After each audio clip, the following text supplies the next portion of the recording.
आज मैं आपको इस वीडियो में 2025 बोर्ड परीक्षा का जो पेपर हुआ था उसका क्वेश्चन नंबर 3 अति लघुतरात्मक प्रश्न जिसमें 12 क्वेश्चन हैं उसको मैं सॉल्व कराने वाला हूं। जिसका पहला क्वेश्चन है कि यदि एक वृत्त की त्रिज्या 14 सेंटीमीटर है तथा चाप की लंबाई 22 सेंटीमीटर है तो उस चाप द्वारा केंद्र पर अंतरित कोण ज्ञात कीजिए। देखिए, यदि एक वृत्त की त्रिज्या 14 सेंटीमीटर है और चाप की लंबाई हमें क्या दे रखा है, चाप की लंबाई 22 सेंटीमीटर है तो उस चाप द्वारा केंद्र पर अंतरित कोण ज्ञात कीजिए। देखिए, चाप की लंबाई दे रखी है हमें 22 सेंटीमीटर और हमें इसमें अंतरित कोण यानी थीटा का मान निकालना। चाप की लंबाई का सूत्र होता है पाई आर थीटा बटे 180 बराबर 22।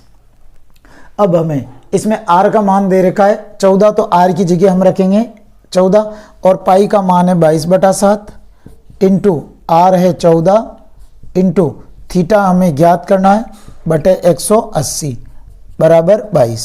7 एकम 7 7 दूनी 14। अब 22 को 2 से गुणा करो, 22 दूनी 44 थीटा बटा 180 बराबर 22।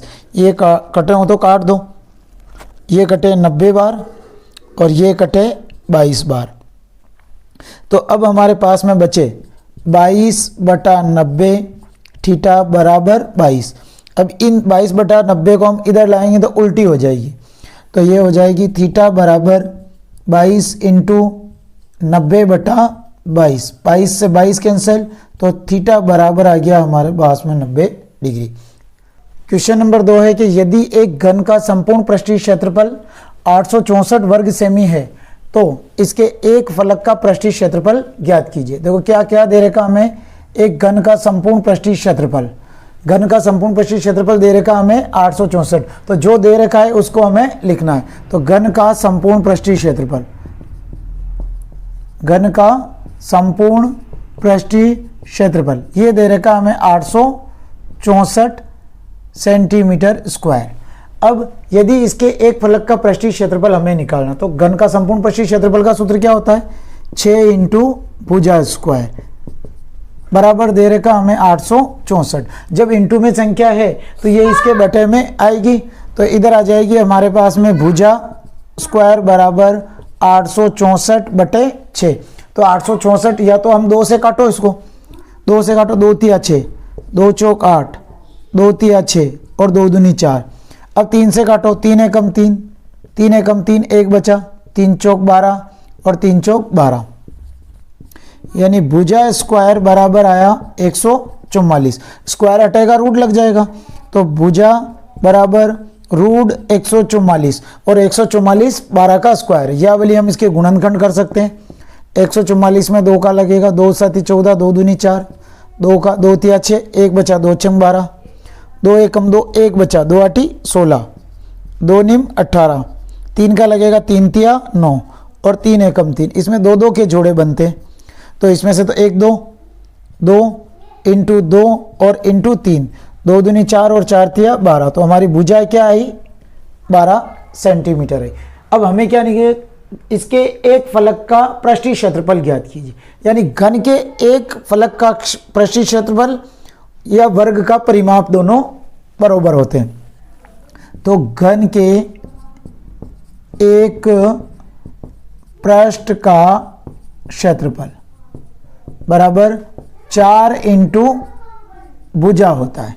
हमारे पास में 4 इंटू भुजा है 12, तो 12 को 4 से गुणा कर लो, 12 चौक 48 सेंटीमीटर स्क्वायर हमारे इस सवाल का आंसर होगा। क्वेश्चन नंबर 3 है निम्न बारंबारता बंटन का माध्यक ज्ञात कीजिए। क्या निकालना हमें इसका माध्यक। देखो, जब हमें x और f दे रखा है, x का मतलब मध्यमान, f का मतलब बारंबारता दे रखी हो, और अगर हमें माध्यक पूछे तो पहला काम है कि हमें CF टेबल बनानी। CF का मतलब होता है संचयी बारंबारता। अब संचयी बारंबारता कैसे बनाते हैं, जब हम F से CF बनाते हैं तो जो फर्स्ट में जो संख्या होगी उसको हम ऐसी ऐसी लिखते हैं। यहाँ पे 6 है, ये 6। अब 6 में 7 जोड़े, 6 और 7 13, 13 में 5 जोड़ो, 13 और 5 18, 18 में 6 जोड़ो 24। तो ये आई अपने पास में CF। CF का मतलब होता है संचयी बारंबारता। अब हमारे लास्ट में कितना है 24 आए, तो f की टोटल भी 24 आनी चाहिए। जोड़ो 6 और 7 13, 13 और 5 18, 18 और 6 24, यानी कि ये हमारे CF सही है। अब पहला काम करना है हमें m बराबर n/2, n का मतलब बारंबारता का योग। बारंबारता का योग कितना है 24, तो 24/2 यानी 24 में 2 का भाग लगा दो या काट दो, 2 एकम 2, 2 एकम 2, 2 दूनी 4, कितना आया 12। अब देखो हम लिखेंगे 12, 12 किस में आ रहे, 12 13 में आएंगे, 6 में तो आ ही नहीं सकते और 18 में नहीं आ सकते, तो 12 किस में आएंगे 13 में आएंगे। हम लिखेंगे 12 जो कि CF 13 में है। अब 13 में है तो हम इसके अंडरलाइन कर देंगे, जो 13 में है, अतः माध्यक बराबर होगा 5। हमारे इस सवाल का आंसर होगा। देखो जब हमें CF में देखा कि ये 13 में 12 आ रहे हैं, तो हमारा माध्यक X में देखना, तो हमारा माध्यक कितना होगा 5। यही हमारे इस सवाल का आंसर है। क्वेश्चन नंबर 4 है कि एक पासे को एक बार फेंकने पर 5 से बड़ा अंक आने की प्रायिकता ज्ञात कीजिए। एक पासा होता है जो सांप सीढ़ी खेलने वाली गोटी होती है, उसे हम पासा कहते हैं। अब उस पर देखो 1 2 3 4 5 6 6 संख्याएं लिखी हुई होती है। तो जैसे हमने एक पासे में संख्या हो गई 1 2 3 4 5 और ये 6, तो कुल अंक हो गए हमारे पास में, कुल अंक हो गए एक पासे में हो गए 6, यानी हमें इसकी प्रायिकता निकालनी। अब ये इसमें प्रश्न में क्या कहा 5 से बड़ा अंक। अब बताइए 1 2 3 4 5 6 में 5 से बड़ा अंक कितना है, एक ही है ना। ये 5 से बड़ा अंक क्या है 6, यहाँ पे लिखेंगे 5 से बड़ा अंक। अब 5 से बड़ा अंक क्या है 6, तो ये कितना हो जाएगा 1। हमें प्रायिकता ज्ञात करनी, तो प्रायिकता ज्ञात करने का सूत्र है प्रायिकता बराबर अनुकूल परिणाम बटा कुल परिणाम। ये हमारा प्रायिकता का सूत्र होता है। क्या होता है कि प्रायिकता बराबर अनुकूल परिणाम बटा कुल परिणाम, यानी हमारे पास में 5 से बड़ा अंक कितना है 1, ये तो हो जाएगा अनुकूल परिणाम, और कुल परिणाम यानी कुल संख्या कितनी है 6, तो हम यहाँ पे लिख देंगे। तो अनुकूल परिणाम यानी 1 है और टोटल कितना है 6, तो 1/6 हमारे इस सवाल का आंसर होगा।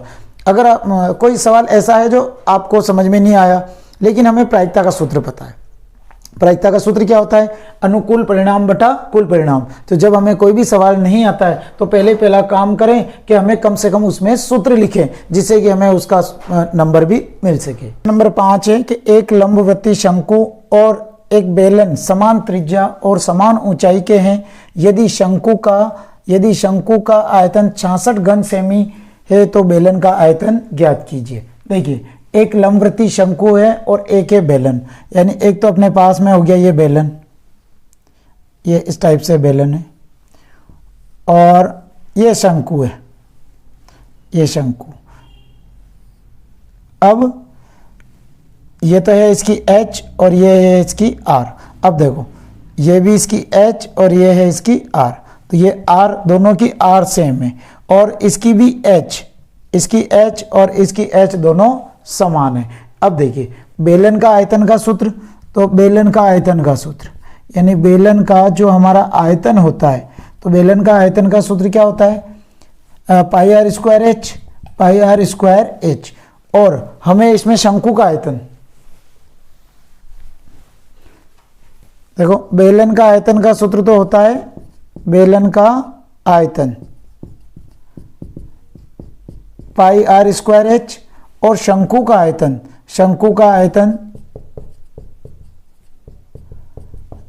1/3 पाई आर स्क्वायर एच, यानी कि पाई आर स्क्वायर एच बराबर 1/3 पाई आर स्क्वायर एच। देखो पाई आर स्क्वायर एच एक बार और पाई आर स्क्वायर एच एक बार, तो इधर तो 1 और इधर बचा 1/3। 1 और 1/3 का मतलब ये होता है कि ये जो बेलन है जो शंकु से 3 गुना होगा। तो यानी कि अब हमें देखो इसका हम मान पता है। अब ये कितना आया अपने पास में, भले एक क्रॉस गुणा कर लो तो ये आ गया अपने पास में, बेलन आ गया 3, और इसका शंकु का आयतन, अब शंकु का आयतन कितना है, शंकु का आयतन दे रखा हमें, कितना दे रखा है 66 घन सेमी। तो इसको 3 को हम 66 से गुणा कर दें, क्योंकि ये 3 गुणा होता है, क्योंकि शंकु के आयतन, जब शंकु और बेलन में 3 गुना ये बेलन ज़्यादा बड़ा होता है, तो इसलिए हमें शंकु का आयतन आ गया 66 और हमें बेलन का आयतन निकालना, तो 66 को हम 3 से गुणा कर लेंगे। क्यों? क्योंकि इसके और इसका आयतन, इसकी ऊंचाई और त्रिज्या क्या है, दोनों बराबर है। तो अगर एक का आयतन हमें शंकु का आयतन दे रखा है तो बेलन का आयतन हमें ज्ञात करना है, तो बराबर में अब इसको गुणा कर लो। 3 छंग 18, 3 छंग 18, 1 19, 198 सेंटीमीटर क्यूब हमारे बेलन का आयतन हो जाएगा। क्वेश्चन नंबर 6 है कि आंकड़ों का माध्यक ज्ञात कीजिए। हमें संख्याएं दे रही कि 19, 17, 25, 27, 18, 20 और 29 का हमें निकालना है माध्यक। जब हमें माध्यक निकालना है तो पहले इन संख्याओं को हम आरोही क्रम में लिखेंगे।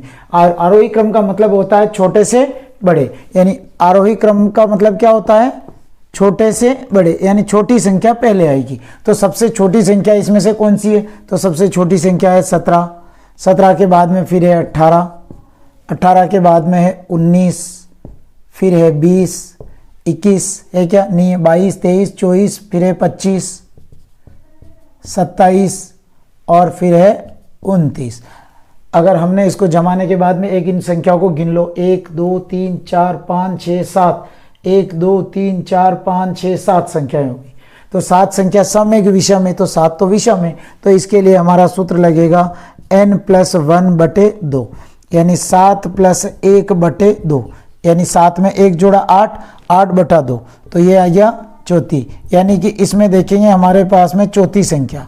अब देखिए चौथी संख्या, पहली, दूसरी, तीसरी, चौथी, चौथी संख्या क्या है 20, तो हमारी चौथी संख्या हम लिखेंगे, चौथी संख्या 20 है, अतः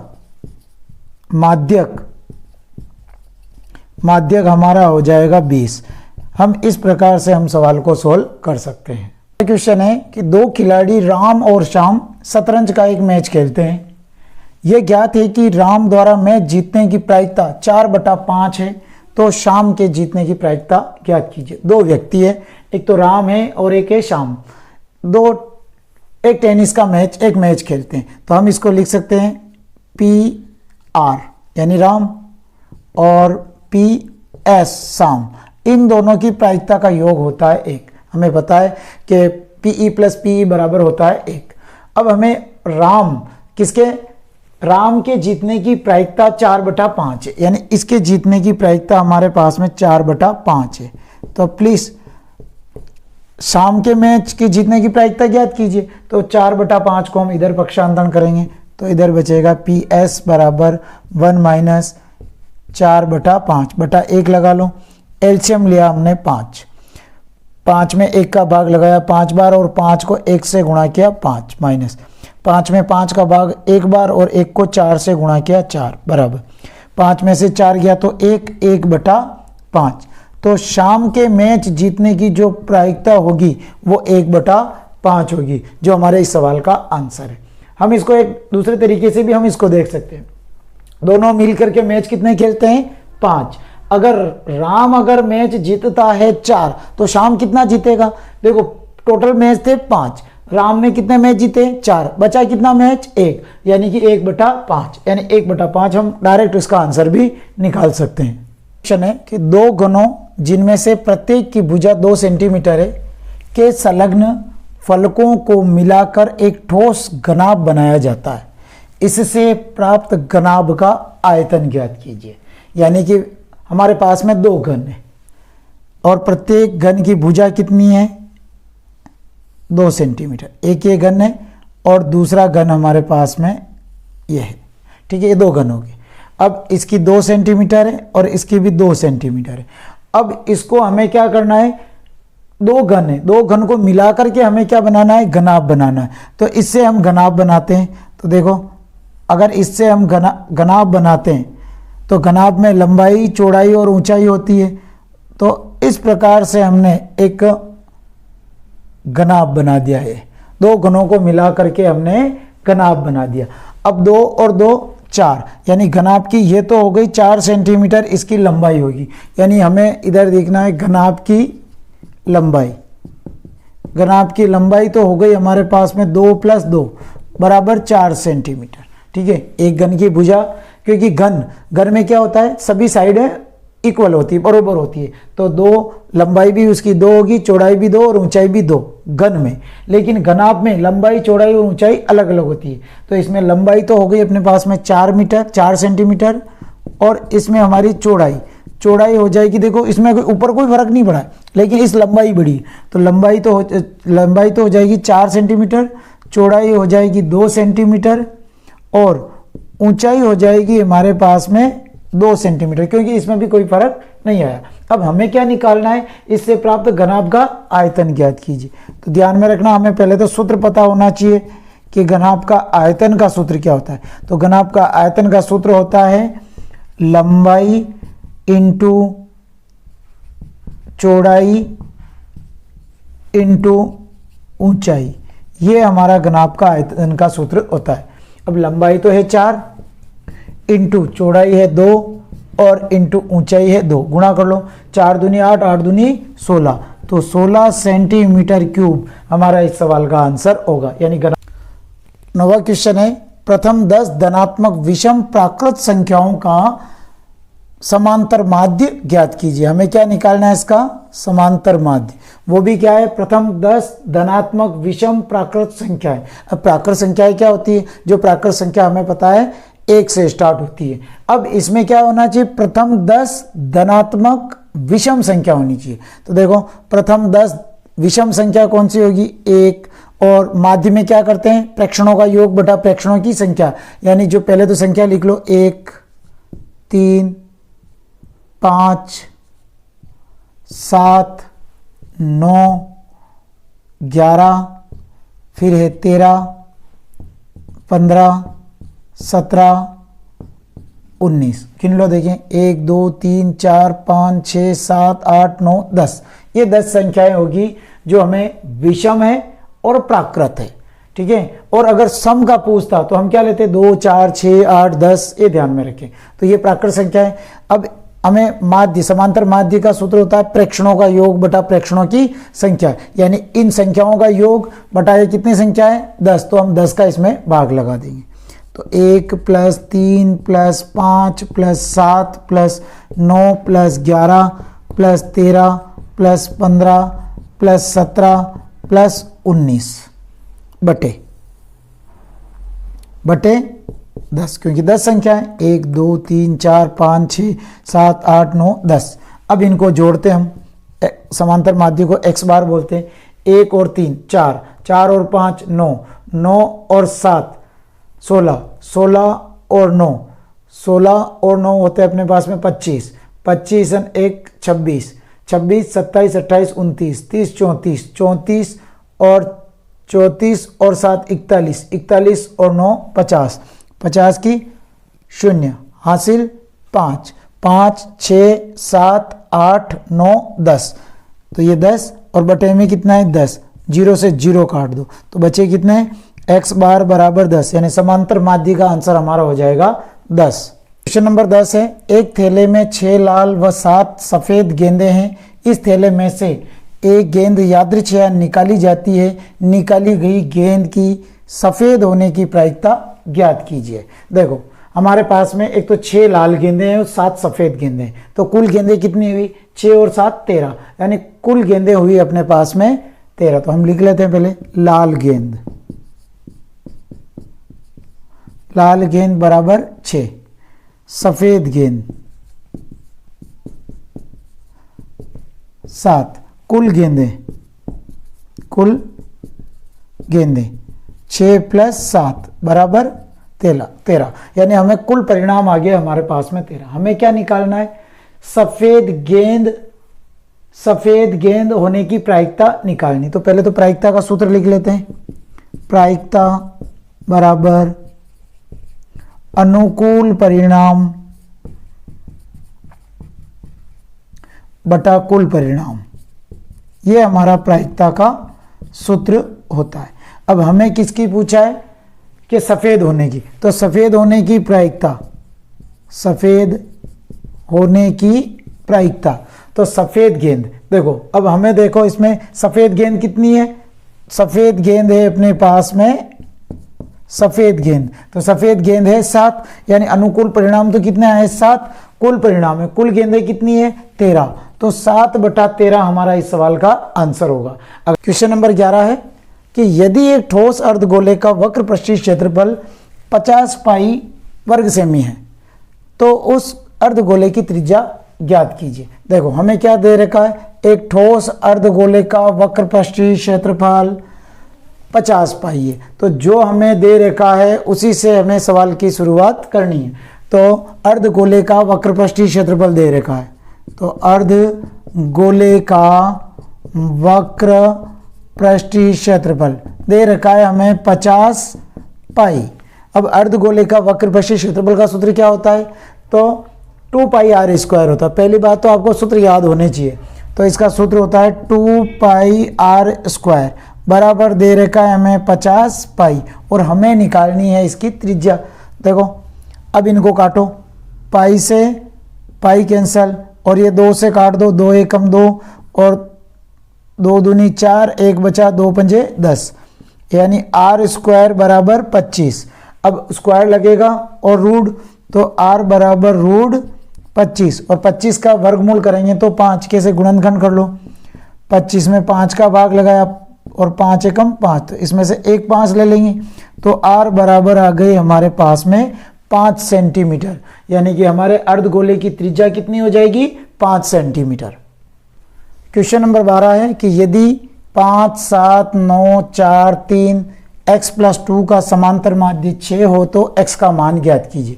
यानी हमें बात किसकी बात हो रही है इसमें, समांतर माध्य। तो माध्य में समांतर माध्य या माध्य का सूत्र होता है x बार बराबर प्रेक्षणों का योग, प्रेक्षणों का योग बटा प्रेक्षणों की संख्या। हम इसको आंकड़ों का योग बटा आंकड़ों की संख्या भी लिख सकते हैं। x बार यानी समांतर माध्य, समांतर माध्य कितना दे रखा है 6, तो यहां लिख दिया हमने 6। प्रेक्षण या आंकड़े, आंकड़ों का योग, योग प्लस लगा दो, 5 + 7 + 9 + 4 + 3 + x + 2 बटे, अब ये x + 2 ये पूरी एक संख्या है, ये ध्यान में रखना, और बटे में गिन लो 1 2 3 4 5 6, तो बटे 6। अगर इसको आप अलग अलग कर दिया तो 7 संख्या हो जाएगी, लेकिन इसमें कोष्टक में दे रखा है ये एक संख्या है। अब 6 को 6 से गुणा करो, 6 छंग 36 बराबर 7 और 5 12, 12 और 9 21, 21 5 25 28, ठीक है 28 हो गया, और 28 और ये हो गया हमारे पास में 28 + x + 2। अब 28 में 2 जोड़ दो, 28 और 2 30, यानी 36 बराबर 30 + x, 30 प्लस के इधर आएंगे तो माइनस के, तो 36 - 30 बराबर x, यानी x बराबर आ गया 6, क्योंकि 36 में से 30 गए तो x का मान कितना आया, तो 6। इस प्रकार से हम x का मान समांतर माध्य वाले सवाल को आसानी से सॉल्व कर सकते हैं। तो मैंने आपको इस वीडियो में क्वेश्चन नंबर 3 में अति लघुत्रात्मक जो प्रश्न थे 1 से 12 क्वेश्चन मैंने आपको सॉल्व कराया। ये वीडियो आपको कैसा लगा कमेंट सेक्शन में लिखें और चैनल को सब्सक्राइब करें। जय हिंद, जय भारत।